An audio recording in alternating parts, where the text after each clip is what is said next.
बिस्मिल्लाहिर्रहमानिर्रहीम। आज मैंने जिस मौजू पे बात आपसे करूँगा वो बहुत ही अहम है लाइवस्टॉक फार्मिंग में, और वो है जानवरों का बच्चा गिरा देना, यानी कि एबॉर्शन। लाइवस्टॉक में फार्मिंग में इसका बहुत ही नुकसान होता है फार्मर को, जिसने ये गाय भैंसें रखी होती हैं।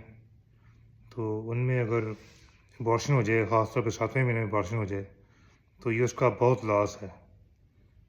तो इससे हम लोग बच सकते हैं अगर हम कुछ प्रिकॉशनरी मेजर्स, कुछ एहतियाती तदाबीर कर लें।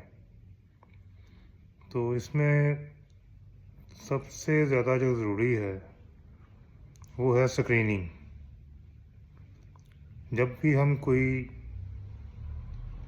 बैल रखते हैं, बफलो बुल, ब्रीडिंग के पर्पज़ के लिए, गाय का बुल हो या भैंस का बुल हो, तो सबसे पहले जो चीज़ ज़रूरी है वो उसकी स्क्रीनिंग करवाना है। तो ये बहुत ही आसान तरीके से हो सकती है। पहले मैं आपको ये बता दूं कि ये बीमारी जो होती है, आमतौर पे जो होती है, वो एक बैक्टीरिया है, ब्रुसेलोसिस एबॉर्टस, उसके वजह से होती है। यानी कि बहुत सी जो और रीज़न्स हैं और भी बैक्टीरिया करते हैं अबॉर्शन, लेकिन इनमें से जो सबसे ख़तरनाक और नाकाबिले इलाज है वो ब्रुसेलोसिस एबॉर्टस है। और ये ख़तरनाक इसलिए है कि ये ज़ूनोटिक है, यानी कि जानवरों से इंसान को भी ये असरअंदाज कर सकता है, बीमारी पैदा कर सकता है, जिसमें जैसे कि अंडरलाइन फीवर कहते हैं। तो वो इंसानों में भी हो सकता है, और ये इतना ख़तरनाक है कि ये इंटैक्ट स्किन से भी अंदर चला जाता है।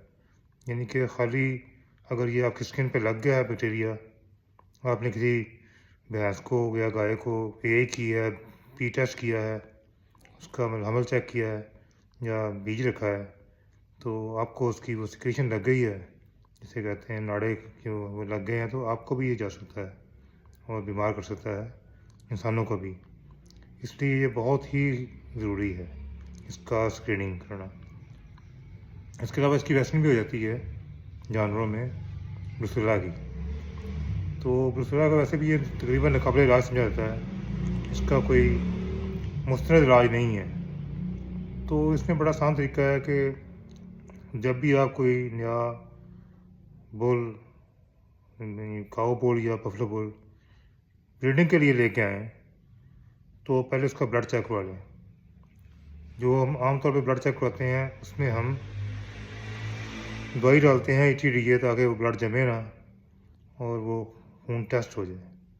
लेकिन इसमें आपने ये एहतियात करनी है कि आपने दवाई नहीं डालनी। यानी कि 2 तरह की ट्यूबें मिलती हैं बाज़ार से। एक में जो ETDA होता है लगा हुआ, वो खून जमने नहीं देता, लेकिन जो हमने वो लेनी है वो सादा लेनी है, ट्यूब जो लेनी है ब्लड टेस्ट करवाने के लिए। तो उसमें जब हम ब्लड डालेंगे तो वो जमेगा नहीं, बल्कि ठोस हिस्सा नीचे बैठ जाएगा और पानी जिसको हम सीरम कहते हैं ऊपर आ जाएगा। तो वो सीरम ही चेक होता है। तो आप वो ब्लड ले लें। अगर आपको ट्यूब नहीं मिल रही तो आप 10 cc की स्ट्रेन लें, 5 cc ब्लड निकालें, फिर स्ट्रेन बाहर निकाल लें जानवर के अंदर से, वेन से, और बाकी भी पीछे खींच लें प्लंजर उसका। तो 5 cc ब्लड आ जाएगा नीचे और ऊपर स्पेस आ जाएगी, और उसके बाद जब वो खून जम जाएगा तो ऊपर उसके सीरम आ जाएगा। तो ये अब हर ज़िले में डिस्ट्रिक्ट डायग्नोस्टिक लैब बनी हुई है जहाँ ये टेस्ट फ्री होता है। हाफसाबाद में भी डिस्ट्रिक्ट डायग्नोस्टिक लैब बनी हुई है। हमारा जो मेन अस्पताल है फारा चौक के पास, वहाँ पे ये मौजूद है लैब। वहाँ आप ले जाएँ, आपका फ्री ऑफ कॉस्ट ये टेस्ट होगा।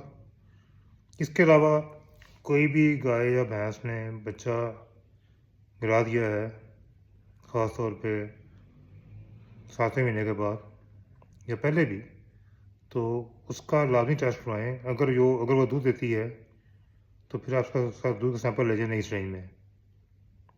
तो उसमें उसका स्ट्रेन का प्रिंटर निकाल के उसमें 1-2 धाराएँ उसकी दूध की डालें, तो वो टेस्ट हो जाएगा।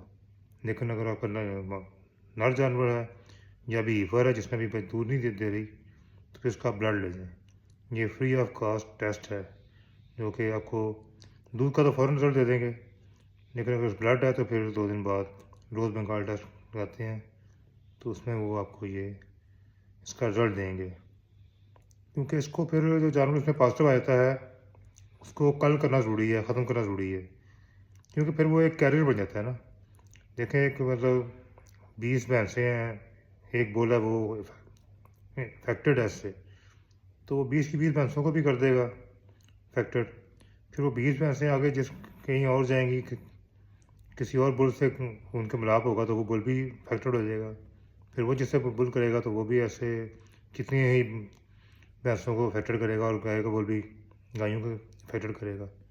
तो फिर इसको चूँकि इसका इलाज भी कोई नहीं है और ये ख़तरनाक है और ये ज़ूनोटिक है, इंसानों को जाती है, तो फिर ऐसे जानवर को कल कर देना बहुत ज़रूरी है, ख़त्म करना ज़रूरी है।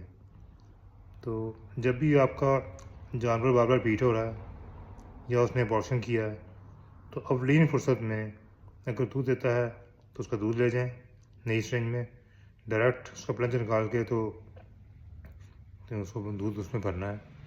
और अगर वो दूध नहीं दे रहा जानवर तो फिर उसका ब्लड ले जाएं। तो वहाँ हर डिस्ट्रिक्ट में ये लैब्स बनी हुई हैं जहाँ फ्री ऑफ कास्ट का टेस्ट होता है। हाफसाबाद में, फारा चौक में ये लैब बनी हुई है। इस सिलसिले में अगर आपको मज़ीद कोई रहनुमाई चाहिए तो मेरा नंबर है 0300-7522-593। इस पर आप मुझसे कभी भी सवाए लेट आवर्स के कॉन्टैक्ट कर लें, मैं आपको मज़ीद गाइड कर दूँगा। जानवर का और अपना वक्त और अपना पैसा ज़ाया ना करें।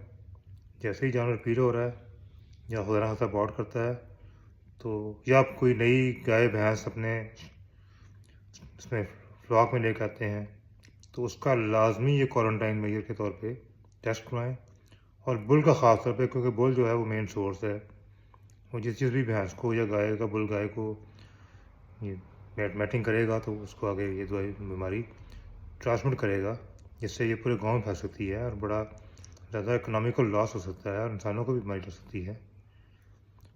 और ख़ास तौर पे हमारे गांव में ये ट्रेडिशन है कि लोग अपनी गाय भैंसें लेकर चले जाते हैं दूसरे लोगों के पास जिनके पास ब्रीडिंग बुल होता है, तो उनको स्ट्रेट फॉरवर्ड इनकार करें ताकि कहीं उनकी इफेक्टेड भैंस या गाय आपके बुल को इफेक्टेड ना कर दे।